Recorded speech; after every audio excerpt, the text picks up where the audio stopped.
हज़रत मौलाना अंसार अहमद साहब मारूफ़ी तशरीफ़ लाएँ और हज़रात असातिज़ा किराम बिलख़ुसूस मौलाना नूर आलम साहब खलील अमीनी और डॉक्टर खुर्शीद अहमद साहब हमदम, इनके बिरादर मास्टर शकील अहमद साहब यहाँ तशरीफ़ फरमा हैं।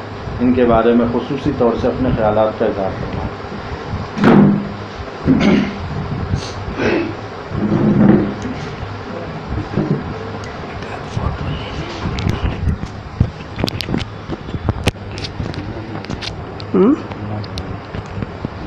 हाँ वो बिस्मिल्लाहिर्रहमानिर्रहीम अल्हम्दुलिल्लाहि व कफ़ा व सलामुन अला इबादिहिल्लज़ीना इस्तफ़ा अम्मा बाद। क़ाल अल्लाहु तबारक व तआला कुल्लु नफ्सिन ज़ाइक़तुल मौत व क़ाल अन्नबी सल्लल्लाहु अलैहि वसल्लम उज़्कुरू महासिन मौताकुम और कमा क़ाल अलैहिस्सलातु वस्सलाम। सदर जलसा मुअज़्ज़ज़ उलमाए किराम व हाज़रीन एज़ाम,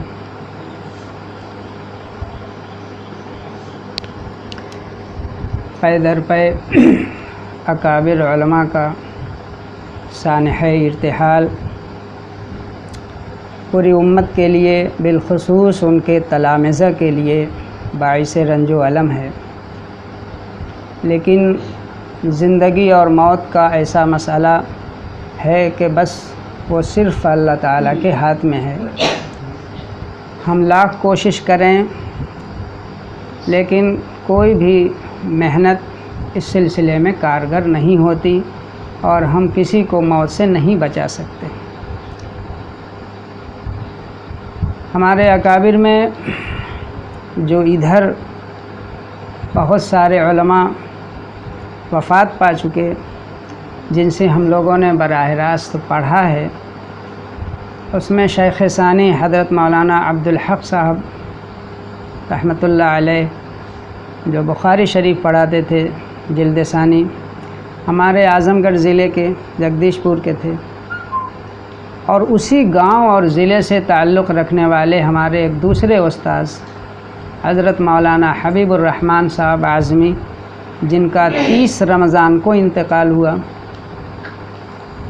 और 1 साल पहले रमज़ान ही में वफ़ात पाने वाले हम सब के उस्ताद हज़रत मौलाना मुफ्ती सईद अहमद साहब पालनपुरी रहमतुल्लाह अलैह, और उसके पहले शायर इस्लाम और उस्ताद हदीस हज़रत मौलाना रियासत अली साहब बिजनौरी रहमतुल्लाह अलैह, जो हम लोगों के वक्त में नाज़िम तालीमात थे और बड़े असातिज़ा में थे, मुखलिस थे। हम लोगों के जो असातिज़ा थे जिनका नाम ज़हन पर अब तक मुर्तसिम है, यके बाद दीगरे इस दुनिया से चले गए।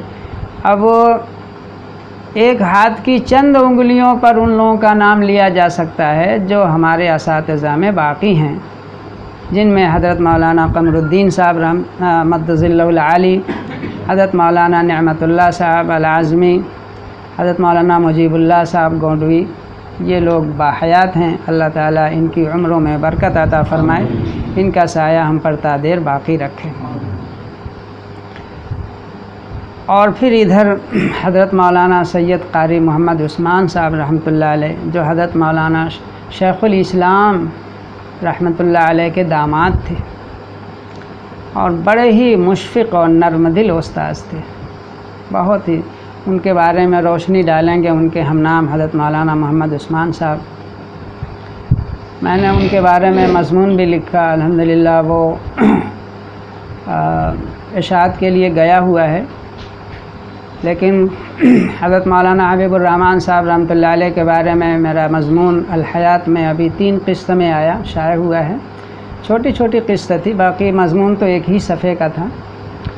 और इसके अलावा मौलाना नूर आलम साहब रहमतुल्लाह अलैह के बारे में 2 किस्त में या 3 किस्त में मज़मून अल-हयात रांची में शाये हुआ है। और बहुत याद आते हैं असातिज़ा, बहुत याद आते हैं कि इन लोगों ने तलबा को आगे बढ़ाने के लिए, उनकी इस्तेदाद को उजागर करने के लिए कैसी कैसी फ़िक्रें की और तदबीरें की, कोशिशें की कि तलबा किसी काम के लायक हो जाएं। वैसे ये अलमिया हमारे पूरा मारूफ बल्कि पूरे अज़ला का है कि हम जब दूसरे सूबे के तलबा को देखते हैं तो अपने यहाँ उसकी बहुत कमी महसूस करते हैं। मौलाना तो आसाम में रहते हैं और गुजरात में भी रहे हैं, या जो और बाहर रहे हैं वो जानते हैं और मुआजना कर सकते हैं कि हमारे यहाँ के तलबा में अगरचे इल्मी इस्तेदाद और सलाहियत होती है, लेकिन असातिज़ा से उनका ताल्लुक़ बहुत मज़बूत नहीं रहता। असातिज़ा के यहाँ उनकी खिदमत के लिए आना जाना, यह तो हमारे कम अज़ कम मैं तो अपने बारे में और हमारे दौर में जितने थे सबके बारे में कहूँगा इल्ला माशाअल्लाह कि कभी दिल में ये बात नहीं आती थी कि हम फ़लाँ साहब के यहाँ चलें, फ़लाँ उस्ताद के पास चलें, खिदमत के लिए चलें और उनकी कुछ खिदमत कर दें, उनकी सोहबत में थोड़ी देर बैठें। ये यहाँ से लेकर के वहाँ तक अब माहौल की कमी कह लीजिए कि हमें इस सिलसिले में कोई रहबरी या कोई तरबियत नहीं मिली। हमें अपनी किस्मत और महरूमी की बात है कि असातिज़ा की खिदमत का कोई शौक़ नहीं रहा कि कभी फ़लाँ के यहाँ चलें। जबकि हमारे दौर में हज़रत मौलाना नेमतुल्लाह साहब रहमतुल्लाह अलैह उस्ताद बनाए गए 1982 में, और इसके साथ मुफ्ती अब्दुल्ला साहब तो बाद में तशरीफ़ ले गए, लेकिन हमारे अज़ला के मौलाना अब्दुल हक साहब रहमतुल्लाह अलैह भी उस्ताद उसी वक्त बनाए गए थे, और मौलाना हबीबुर रहमान साहब भी। इतना हमें शऊर नहीं था कि अगर यहाँ कई असातिज़ा बैठे हैं तो सबसे हमारी जान पहचान नहीं है, तो हम लोग क्या करते थे कि अगर गए मुलाकात करने के लिए, सब एक जगह बैठे हैं, तो अपने जान पहचान वाले से मुलाकात करके मसाफा करके बैठ गए, और तवज्जो दिलाने पे हम लोगों ने दूसरों से मुसाफा किया। हाँ, मोतमर अपना कदीम की बिल्डिंग में मौलाना नेमतुल्लाह साहब तशरीफ़ रखते थे, मौलाना अब्दुल हक साहब थे, मौलाना हबीबुर रहमान साहब, ये अपने अज़ला के थे। हम लोग गए मौलाना नेमतुल्लाह साहब से मुसाफा करके बैठ, वो सब देख रहे हैं और हमें एहसास नहीं हो रहा है कि ये लोग क्या महसूस करेंगे, ये तरबियत की कमी। अच्छा, उसके बाद जो है उनके कहने पे मुसाफा वगैरह हुआ, लेकिन बाद के दौर में भी अपने साथियों में कभी ये बात नहीं चलती थी कि ज़रा फ़लाँ के यहाँ चलें, छुट्टी है, उनकी सोहबत में बैठें, कुछ फ़ैज़ उठाएं, कुछ उनसे सीखें, कुछ उनकी खिदमत कर दें, उनके किसी काम आ जाएं, बाज़ार से उनका कोई सौदा सुलूफ ला दें। जैसे हम लोग उस्ताद बनने के बाद तलबा की तरफ हाँ मखदूमाना नज़र से देखते हैं कि अरे भाई ज़रा मुतवज्जे नहीं होते हैं, तो मुतवज्जे करना पड़ता है कि भाई आओ। जामतुल रशाद में याद है, इधर की बिल्डिंग में हम लोग रहते थे, इधर तलबा रहते थे, तो तलबा डर कर निकलते थे कि अभी उधर से कोई हाथ न मारे। तो तलबा भी उसी तरह के हो गए। लेकिन बाज़ सूबों के तलबा जैसे गुजरात के हों, इधर मद्रास की तरफ के हों, आसाम की तरफ के हों, माशाअल्लाह अब भी इनके अंदर बुज़ुर्गों से मोहब्बत का जज्बा है, खिदमत का जज्बा है। हमारे यहाँ के तलबा इस जोम में रहते थे कि अरे हमारे सामने इनकी सलाहियत बहुत कमज़ोर है, हम बड़े ऊँचे हैं, हमको इसकी ज़्यादा ज़रूरत नहीं। और वो सब खिदमत करते करते आज माशाअल्लाह मखदूम हो गए, किसी काम के लायक हो गए, असातिज़ा की उनको दुआएं मिल गईं। मौलाना नेमतुल्लाह साहब अक्सर शिकायत करते थे, उनके यहाँ कभी पहुँचते तो कहते कि तुम लोग तो हमारे पास आते नहीं हो, कभी मेरे यहाँ नहीं आते हो, दूसरे असातिज़ा के यहाँ कैसे जाओगे? अच्छा पान खा लो, आए हो तो हसद रहता था, कहते पान खा लो, तुम लोगों की यही तो आदत है। हाँ, तो तरबियत का इस कदर फ़ुक़दान महज इस वजह से है कि शातुल उलूम या मदरसा मारूफिया में पढ़ने के दौरान भी कभी भी ये जज्बा नहीं होता था कि ज़रा फ़लाँ के यहाँ चलें, फ़ैज़ उठाएँ। अजीब तरह का माहौल है माशाअल्लाह। दूसरे अज़ला के तलबा को हम देखते हैं कि इस सिलसिले में बहुत सआदतमंद हैं, बहुत सआदतमंद हैं, बहुत खिदमत करते हैं। अब भी जो अपने यहाँ अकाबिर हैं देख लीजिए, कौन किसके यहाँ खानकाह में जाता था, कौन बहुत ही तवाज़ो से मिलता था, बहुत कमी है और ये बहुत बड़ी महरूमी का सबब है। बहरहाल तो हज़रत मौलाना नूर आलम साहब रहमतुल्लाह अलैह हम लोगों के बहुत ही मुशफ़िक़ उस्ताद थे। मौलाना रिज़वानुर रहमान साहब साथ ही में थे और असद जो है हम तीनों का एक असहाब सलासा। तो पहले तो कभी ये, लेकिन जब छोटी जमात हुई तो असातिज़ा से थोड़ा सा ताल्लुक़ हुआ और मोहब्बत हुई और हज़रत मौलाना का भी अजीब अंदाज़ था पढ़ाने का, मेहनत का, तलबा से काम लेना चाहते थे और उनकी मजलिस जो है तालीम के और तरबियत के साथ साथ मुशफ़िक़ाना भी थी और आगे बढ़ने का वो रास्ता दिखाते थे। उनके यहाँ सबक में ये रहता था कि अगर 30-35 तालिब इल्म हैं तो ऐसे ही जो जहाँ चाहे ना बैठ जाए, बल्कि उन्होंने 1-2 दिन सबक सुनने के बाद अंदाज़ा लगा लिया कौन किस सलाहियत का है, उसके बाद नाम लेकर सबको बैठा, ये पहले नंबर पे फ़लाँ, दूसरे पे फ़लाँ, तीसरे पे फ़लाँ और ऐसे पूरा। इसलिए कि इस तरीक़े से उनकी इस्तेदाद का इल्म और पूरी तवज्जो उनकी तरफ और सबक में बहुत ही मेहनत के साथ पढ़ाना। उनका सबक तकमील अदब के तलबा में ऐसा ही मकबूल था जैसा मुफ्ती सईद साहब रहमतुल्लाह अलैह का सबक था। बहुत ही इनसे मिन सुहुफ़ किताब जो अखबारात का तराशा उसके ज़रिए से बड़ा फ़ायदा हुआ, बड़ी मशक़ कराते थे। हम लोगों की तहरीर ज़रा सा और जगह के तलबा, ये तभी तो ज़ोम था कि हम लोग अच्छा लिखते हैं और अच्छा पढ़ते हैं और अच्छा बोलते हैं। मौलाना ने किसी तरह तहरीर देख ली तो एक बार उन्होंने मजल्ला अद्दाई, उस वक्त 15 रोज़ा था और नई दुनिया जो अखबार आता है उस तरह से निकलता था, मजल्ले की शक्ल में नहीं था। तो हम लोगों को बुलाते रहते थे कि आओ थोड़ा सा दफ्तर में आओ, थोड़ा काम कर दो और ये कर दो वो कर दो, तो जाया करते थे। तो अपनी हम लोगों की तहरीर देखी तो उनके दिल में ये बात आई कि मजल्लतुद्दाई जो है जरीदा, इसको पूरे हिंदुस्तान के मदरसे में कैसे भेजा जाए। और इसकी तौसीओ इशाअत के लिए उन्होंने हम लोगों से ख़त लिखवाया कि हर जगह के मदारिस में ख़त लिखा जाए कि आप इसके ख़रीदार बनें।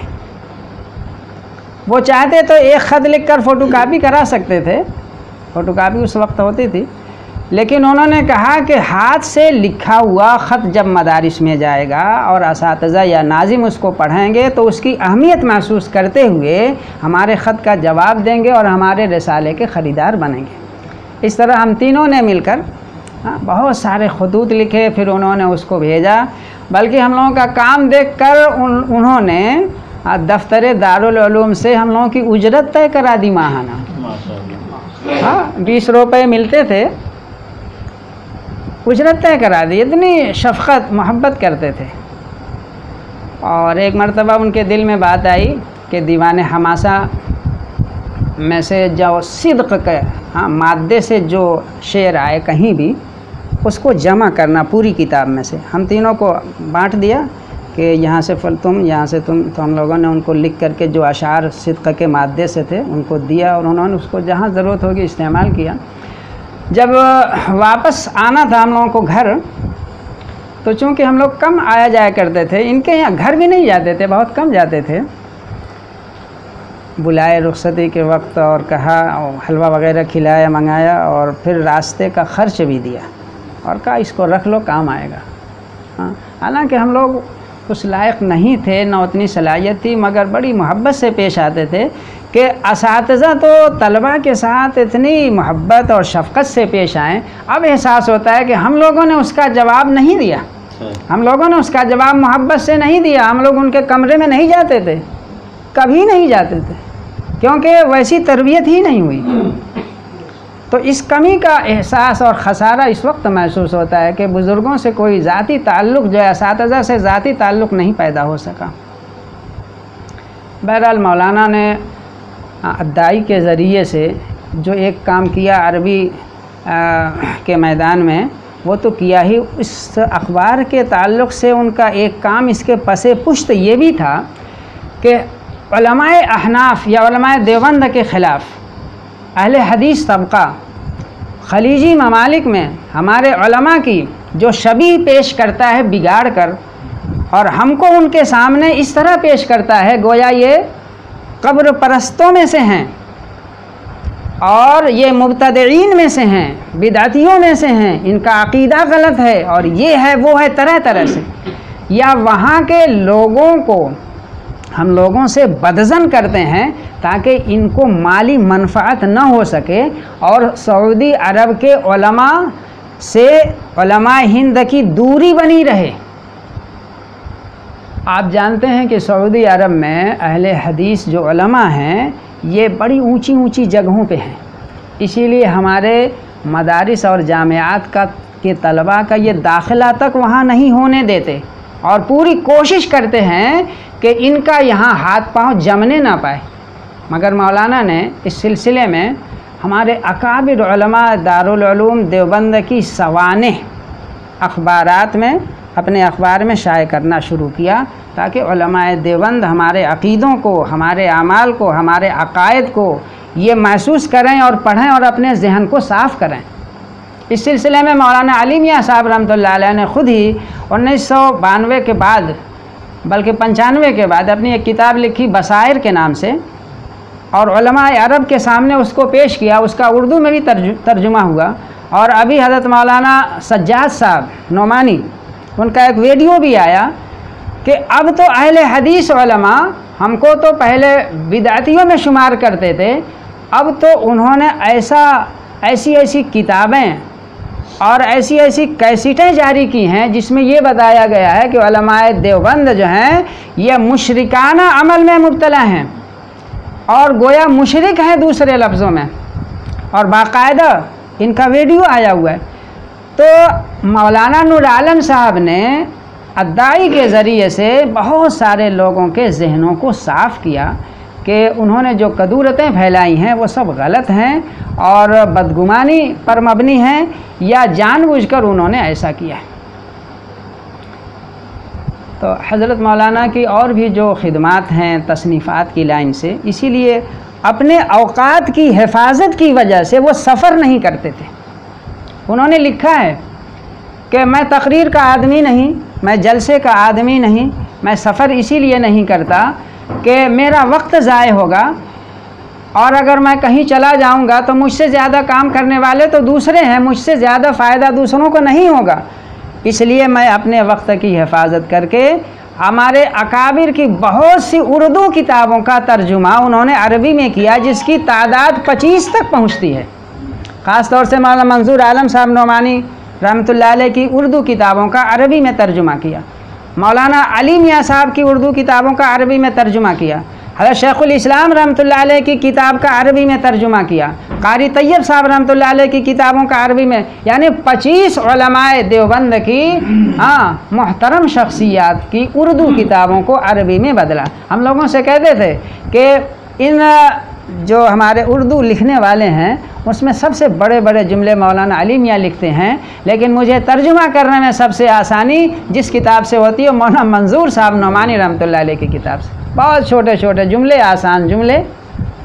तो मौलाना की बड़ी खिदमत हैं उर्दू के ताल्लुक़ से, अरबी के ताल्लुक़ से। मशरिक़ वुस्ता के बारे में उनको जितनी मालूमात थी अरब और ख़लीजी ममालिक का दौरा करने की वजह से और वहाँ के रसाइल को बार बार मुताले की वजह से शर्क़ औसत के मसाइल पर पूरी नज़र थी, इसीलिए फ़लस्तीन के बारे में उनकी 2 किताब जो है उर्दू में भी आई और अरबी में भी आई। तो इस तरीके से मौलाना के दिल में एक दर्द था, एक गम था, और हम लोगों के वो भी अपने असातिज़ा का तज़किरा बहुत करते थे और ख़ास तौर से आप उनकी किताब अगर पढ़ें पसे मर्ग ज़िंदा और हरफ शीरी, तो चूँकि मऊ मिफ्ताहुल से पढ़े हुए थे दारुल में उनके उस्ताद थे मौलाना नज़ीर अहमद साहब नोमानी रहमतुल्लाह, इनका तो बहुत ज़्यादा तज़किरा करते थे और किताब में भी उनके बारे में ज़रीफ़ाना अंदाज़ में बड़े ही अच्छे जुमले लताइफ़ के अंदाज़ में लिखा है। तो इसलिए मऊ और आज़मगढ़ के तलबा पर उनकी एक ख़ास तवज्जो रहा करती थी और बड़े ही शौक़ ज़ौक़ के साथ उनका नाम लेते, उनकी खिदमतों का तज़किरा करते। आज बेचारे इतनी खिदमतों के बाद अल्लाह को प्यारे हो गए और उनकी खिदमत को भुलाया नहीं जा सकता। जो खालिस अरबी में लिखी, जो तर्जुमा की लिखी और जो उर्दू ज़बान में लिखी, अल्लाह ताला उनको गरीक़ रहमत फरमाए और उनको जो है उनकी बाल बाल मग़फ़िरत फरमाए। एक दूसरी शख्सियत हमारे पूरा मारूफ़ की जो हाजी मुमताज़ साहब, हमारे बलुआ के जो हाजी अतीक़ुर्रहमान साहब के ख़ानदान के हैं। ये फैमिली रहती है, कमरहटी है कलकत्ता में। वहाँ मास्टर शकील साहब मौजूद हैं यहाँ, जो मदरसा मारूफिया के उस्ताद हैं। इनके भाई डॉक्टर खुर्शीद साहब हमदम नौमानी बड़े अच्छे शायर थे और उनके बारे में ख़ुद जो है उनके भाई ने भी एक नज़्म लिखी है और उनकी ज़िंदगी के बारे में कुछ लिखा है नस्र में। तो मैंने कहा था कि थोड़ा सा भेजिए, तो उसके मुताले के बाद अंदाज़ा लगा कि बड़ी ऊंची शख्सियत थी। और देखिए, एक ही शख्सियत की वजह से पूरे इलाक़े का नाम रोशन होता है। पूरा इलाक़ा रोशन हो जाता है। वहाँ के रहने वालों का लोग जो है अच्छा तज़किरा करते हैं कि ये अंग्रेज़ी लाइन से पढ़े हुए थे और बाकायदा मुलाजिम थे। देखिए, लिखा है कि 6 मई को नई नस्ल के नुमाइंदा शायर हमदम नौमानी रज़ाए इलाही से दार फ़ानी से आलम बका की तरफ कूच कर गए। हमदम नौमानी की शख्सियत कसीरुल जिहाद थी। अक्सर वो पूरा मारूफ आते थे और हाजी अतीक़ुर्रहमान साहब के साथ हमारी तरफ भी जाते थे और अक्सर लोग उनसे वाकिफ़ थे। बड़े खुशदिल थे, डॉक्टर भी थे और उर्दू अदब के एतबार से अदीब भी थे और शायर भी थे। मुज़फ़्फ़र हनफ़ी के शागिर्दों में से थे। अक्सर आते थे तो मुलाकात होती। एक बार तशरीफ़ लाए जबकि मास्टर शकील साहब PCO चलाते थे आपके, उस वक्त भी आए और मजलिस हुई, मुझसे भी नात सुनी, अपने अशार भी सुनाए और अभी जल्द ही आए थे तो हमारे घर भी आए। मैं अपने घर ले गया, अपनी किताबें दिखाई और मैंने कहा कि हमारी किताबें उर्दू एकेडमी मगरबी बंगाल से किस तरह शाये हो सकती हैं। बहुत सारे रहबरी भी की, रहनुमाई भी फरमाई। तो यानी बागो बहार शख्सियत थी। अभी उम्र उनकी मेरा ख़्याल है कि 60 से ज़्यादा नहीं थी, 60 साल से कम थी। हम लोगों के हम उम्र लगते थे, लेकिन कोरोना पॉजिटिव करार दिए गए और आनन फानन चल बसे। उनकी शख्सियत के बारे में लिखा है कि शोबा उर्दू के बुनियाद गुजारों में थे। जब इस कॉलेज में उर्दू की तालीमी सिलसिले की शुरुआत हुई, उस वक्त आपने महज 6 तलबा को अपनी ज़ाती तहरीक से शोबा उर्दू में दाखिला दिलवाया। हर जगह उर्दू के तलबा नहीं होते हैं, उर्दू के तलबा होते हैं तो वहाँ शोबा उर्दू भी नहीं खोला जाता, मगर इनकी कोशिश से उस कॉलेज में शोबा उर्दू खुला और महज 6 तलबा पर। और 2001 से इस कॉलेज में महज 6 तलबा के साथ उर्दू तालीम व ताल्लुम का सिलसिला शुरू हुआ। आप उस वक्त से उस कॉलेज से बहैसियत उस्ताद वाबस्ता हुए और 20 सालों तक उस कॉलेज में उर्दू की खिदमत अंजाम देते रहे। कॉलेज में आप आज उर्दू का इंतहाई मुस्तहकम शोबा है और इसके अलावा आप 2 दहाइयों तक कमरहटी अमन कमेटी की मजलिस आमिला के रुकन रहे और हाजी नगर मारवाड़ी कल के इस्लामिया फ्री प्राइमरी स्कूल में सन 1999 से बहैसियत असिस्टेंट टीचर अपनी खिदमत अंजाम देते रहे। और इसके अलावा देखिए, लिखने पढ़ने की लाइन से कि इस तंजीम के अदबी मजल्ला आईना के नायब मुदीर थे। अंजुमन तरक्की उर्दू शाख की जानिब से आपकी तहरीक पर उर्दू मजल्ला अंजुमन जारी किया गया और सिलसिला अब भी कायम है। बंगाल के उर्दू अदब के मंजरनामे में आप किसी तारुफ के मोहताज नहीं। आपके इंतकाल के बाद हमारे बहुत से शुअरा कलकत्ते के जैसे जावेद निहाल हशमी हैं और फैज़ अहमद साहब, इन लोगों ने इनके ऊपर ताज़ियती कलाम लिखे और अखबारात में शाये भी हुए। तो जो हमदम नौमानी के भाई हैं तैयब नौमानी साहब, ये भी शायर हैं और एक कॉलेज में पढ़ाते हैं और स्टेज ड्रामे से भी इनका ख़ास ताल्लुक़ है। इन्होंने एक नसरी नज़्म लिखी है, मैं उसको सुना दे रहा हूँ। उन्होंने लिखा है कि मेरी ये नज़्म आप प्रोग्राम में पेश कर दीजिएगा। तो नसरी नज़्म है, लिखा है, मेरी खुश्क और बेख्वाब आँखें, अब कोई ख्वाब उनमें नहीं है, बहुत कुछ मुझ में बिखर चुका है, कश्ती ज़ीस्त डगमगा रही है, रफ़ीक़ हमदम कहीं नहीं है जो मेरे बाजू को थाम लेता, उम्मीद अफजा जाम देता, रहबरी का कोई पयाम देता, लेकिन अब तो हर सिमत है हू का आलम, मैदान, वादी, पहाड़, गर्म हाथों का लम्स, हमदर्दी के बोल और दस्ते शफ़क़त अब कहीं नहीं है। मेरा यूसुफ़ सानी राही मुल्क अदम हुआ है। सफ़र पर जाना और लौट कर आना, ताज़ा दम होना, कुछ तासुफ़, थोड़ा तामुल और फिर नए सफ़र की मनसूबा बंदी। ज़ीस्त बेकरां को सबात कहाँ है? चलते रहना ही जो ज़िंदगी है। मेरी नज़र को हुआ यह क्या है? मुहीब साए हैं हर तरफ में, सिर्फ रेत, बगोले और धुआं है। न लम्स है कोई, न दस्त शफ़क़त, बेख्वाब आँखें, खुश्क आँखें। मैं ख़ुद को ढूंढता हूँ, उनमें अक्सर मुहीब सी हर तरफ खामोशी है। हाँ, अपने वजूद की तलाश में हूँ या तुम्हारी खोज में लगा हूँ। तुम्हारा ऐसे सफ़र पे जाना, कभी न लौट कर अब घर को आना, ये कैसा कस्द किया है तुमने? इतनी सुरअत, इतनी जल्दी क्या थी तुमको मेरे यूसुफ़ सानी? रहबरी तुम्हारी सोहबत, दस्ते शफ़क़त अब कहीं नहीं है। आह, कौन थामेगा हाथ मेरा? देगा कौन अब सहारा? भाई को क़ुव्वत बाजू कहा जाता है। कौन कहेगा चलो कि मैं हूँ तुम्हारे साथ? अपने ख्वाबों को सच कर लो, जो तुम नहीं तो खूब अंधेरा हर तरफ है। खुश्क आँखों में अब कोई ख्वाब भी नहीं है, कोई ख्वाब नहीं है। ये हमदम नमानी साहब ने ताज़ियत के तौर पर भेजा है। अल्लाह ताला सारे ही मरहूमीन की मग़फ़िरत फ़रमाए और उनको आला इल्लियीन में आला मकाम से नवाजे, और जो हमारे उलमा बक़ैद हयात हैं, अल्लाह ताला उनकी उम्र में बरकत अता फ़रमाए। व आख़िर दावाना अनिल हम्दुलिल्लाहि रब्बिल आलमीन।